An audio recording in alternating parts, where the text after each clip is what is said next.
என்னம்மா பண்ணிருக்க? பெங்களூர் கத்திரிக்காய் தோலோட தொகையில் அரைக்க போறேன். தோல்ல சட்னியா? ஆமா, அது உடம்புக்கு ரொம்ப நல்லது. சத்தம் காயில விட தோல்ல தான் நிறைய ஸ்ட்ரென்த் இருக்கு. எப்படி செய்யணும்? பெங்களூர் கத்திரிக்காய் தோல் அரைஞ்சி அலசி வச்சுக்கணும். இது தோலா? ஆமா. சரி, அப்ப அது காய் வந்து குருமா வச்சிட்டேன். சரி, இது இஞ்சி சிறிதளவு. சரி. காஞ்ச வரமிளகா. ஓகே. தேங்காய். ஓகே. தேங்காய் எவ்வளோ? கொஞ்சம் ஒரு எவ்வளோ தேவையோ எவ்வளோ தோல் வைக்கிறாங்களோ அந்த அளவுக்கு. சரி. இது வந்து கருவேப்பிலை கொத்தமல்லி. சரி. இது உளுந்து வந்து எண்ணெயில இப்போ வதக்க போறோம். எவ்வளோ உளுந்து? சும்மா ஒரு கைப்பிடி. சரி. உளுந்து போகும், எண்ணெய் போட்டு அப்புறம் பற்ற வைக்கலாமா? எண்ணெய் கொதிச்ச அப்புறம் அதெல்லாம் ஒன்றாது. இப்போ வறுக்க போறோம். ஃபர்ஸ்ட் வறுத்து எடுத்துட்டு கொஞ்சம் செவந்த கலர்ல வந்த உடனே மிளகாய் இஞ்சி போடணும். இது இப்போ எண்ணெய் காஞ்ச உடனே இந்த பருப்பு போட்டு நம்ம பொன் வறுவலாக வறுக்க போறோம். எவ்வளோ நேரம் பண்ணணும்? செவந்த நேரம் வர வரைக்கும் வறுக்கணும். இப்போ இந்த இது அதுவும் பண்ணிக்கிட்டே இருக்கணுமா? பரவாயில்ல, அது விட்டலாம். ஆனால் ஒரு பக்கமாக செவம் இப்படி கலந்துகிட்டே இருந்தோம்னா எல்லா பக்கமும் செவந்து வரும்.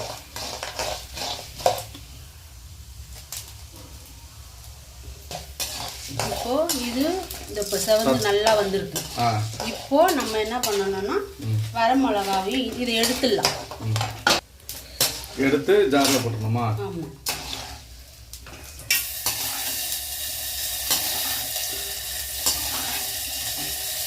இது நல்லா செவக்கலைன்னா தொகையில் ஒரு மாதிரி இருக்கும், பிசு பிசுக்கு தன்மை இருக்கும்.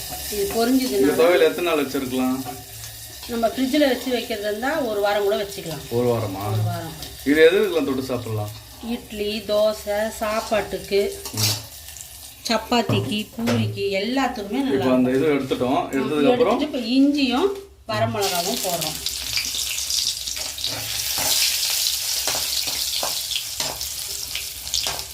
இது இஞ்சியும் வரமிளகா வந்து அளவு தான், சும்மா நம்ம இதுக்கு தான் காரத்துக்கு எந்த அளவு நம்ம செய்கிறோமோ அந்த அளவு. இப்போ இது 2 பெங்களூர் கத்திரிக்காயோட தோல். இது ஒரு சிறிதளவு ஒரு விரல் சைஸ் இஞ்சி சின்னது, ஒரு 8 காஞ்ச மிளகா வச்சுருக்கேன்.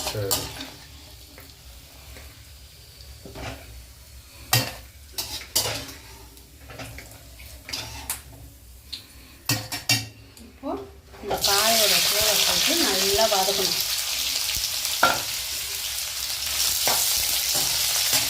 இது எவ்வளோ நேரம் வதக்கணும்? இது நல்லா ஒரு தண்ணி, அதில் காயிலோட தண்ணி எல்லாம் வற்றணும், வற்றுற அளவுக்கு வதங்கணும்.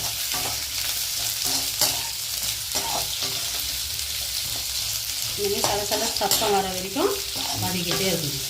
சலசல சத்தம் வரத்துக்கு வதங்கணுமா? சத்தம் அடங்குற வரைக்கும். அப்போ அந்த தண்ணி எல்லாம் வற்றிச்சுன்னு அர்த்தம். அப்போ தான் நம்ம ரொம்ப நாள் வச்சுருந்தாலும் நல்லாயிருக்கும்.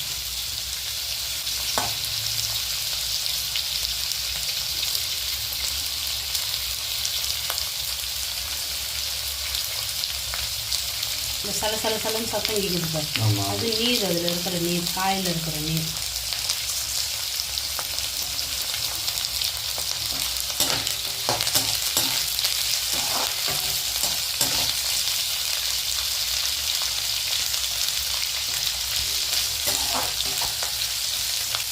அதுக்குள்ளே நம்ம புளியை வந்து சிறிதளவு தண்ணீர் அலசிட்டு அந்த புளியை நம்ம அதை போட்டுக்கணும். புளியை வந்து தண்ணியில் அலசி போட்டுக்கணுமா? கொஞ்சோண்டு. ஆமாம்.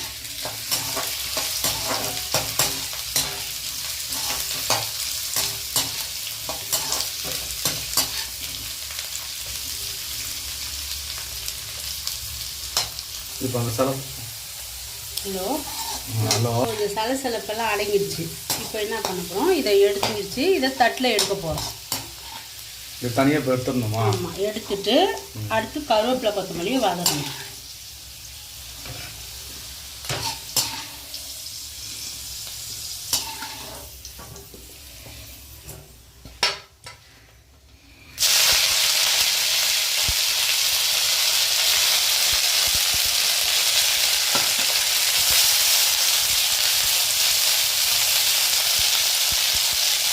இது எவ்வளோ வதக்கணும்?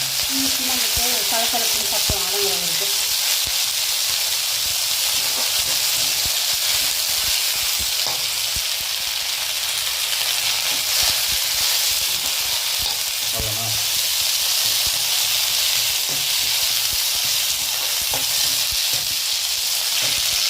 கொத்தமல்லியில் இந்த தண்டோட போட்டுட்டு அந்த தண்டு போட மாட்டாங்கல்ல? தண்டுல நிறைய சத்து இருக்கு.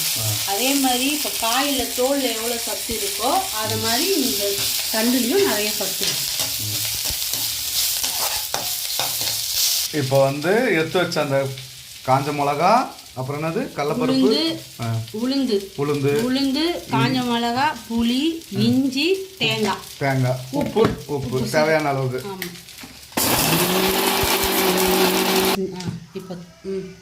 இப்போ திறந்துட்டு கொஞ்சம் சிறிதளவு தண்ணி சேர்த்து திருப்பியும் கொஞ்சம் அரைக்கணும். நீங்கள் தூய தமிழ்லாம் வேணாம், தமிழ்லேயே சொல்லுங்க.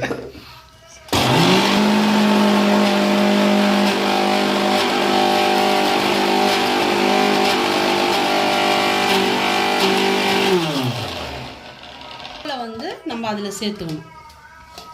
அது இப்போ அது எவ்வளோ பக்குவம், அந்த இது அந்த மசிஞ்சதுக்கு அப்புறம் கொஞ்சம் தண்ணி ஊற்றி அரைச்சிட்டு எல்லாமே கொரகொரப்பாக அரைச்சிட்டு அப்புறம் அந்த தோலை போட்டுடணுமா? லாஸ்ட்டாக அந்த கருவேப்பிலை போடணும்.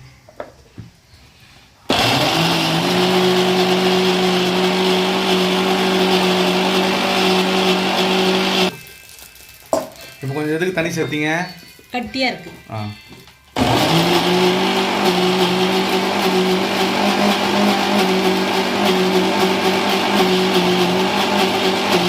இப்போ ஆஃப் பண்ணிட்டு இப்போ நம்ம லாஸ்டா கருவேப்பிலை. இப்போ இந்த மாதிரி கொரகொரன்னு தான் இருக்கணுமா? ஆமா, அப்பதான் துவையலோட டேஸ்ட் நல்லா இருக்கும். இப்போ வந்து அந்த கருவேப்பிலை கொத்தமல்லி வதக்கணும் தான் போட போறோம்.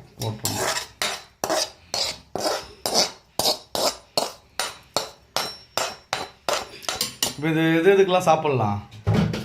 இட்லி, தோசை, சப்பாத்தி, சாதம் எல்லாத்துக்குமே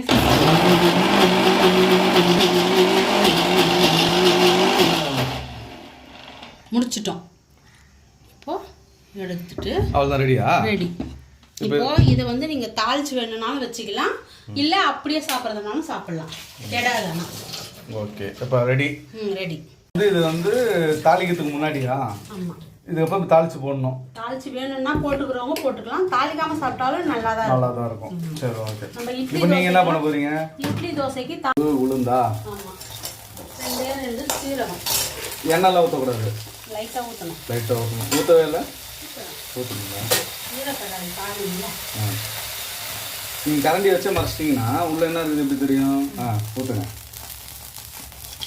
எண்ணெய். திருப்பி கரண்டி உள்ள வச்சிடணும். சரி, கரண்டி. இது என்ன பண்ணணும்?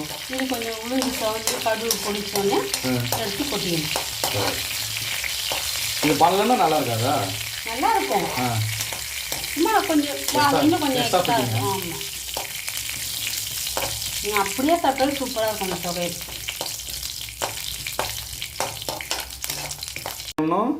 அப்படியே போட்டுற வேண்டியது. தாளிச்சதை அப்படியே சேர்க்கணும். சேர்த்துட்டு ஒரு கரண்டி வச்சு கலந்து கொடுக்கணும். கலந்து கொடுக்கணுமா? யாருக்கு? இது கலந்து இதில் இது பண்ணணும். இப்போ பெங்களூர் கத்திரிக்காய் தோல் துவையல் ரெடி ஆயிடுச்சு. இது சாதத்துக்கு, இட்லிக்கு, சப்பாத்திக்கு, பூரிக்கு, நமக்கு எதுக்கு வேணும்னாலும் தொட்டு சாப்பிடலாம். வெளியே வச்சுருந்தீங்கன்னா ஒரு 2-3 நாள் நல்லாயிருக்கும். ஃப்ரிட்ஜில் வச்சிங்கன்னா ஒரு வாரம் கூட நல்லாயிருக்கும். சாப்பிட்டு பார்த்துட்டு எப்படி இருக்குது கமெண்ட் சொல்லுங்கள். ஓகே.